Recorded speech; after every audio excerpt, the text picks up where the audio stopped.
How to get Monopoly Go dice for free. Let's jump right into the steps.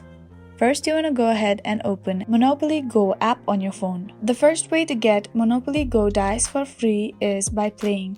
For that, you want to tap on Go and you will start playing. And when you land on particular spaces, you will get to earn free dice.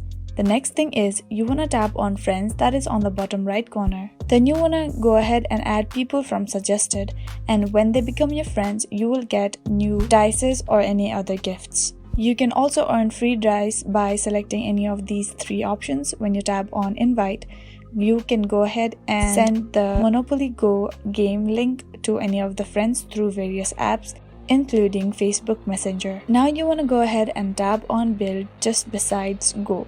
In the left hand side corner, just tap on Build with the hammer icon. Then you will enter to your city. Whenever you go ahead and build yourself something, you will get free dices as reward. For example, we are getting free dices here.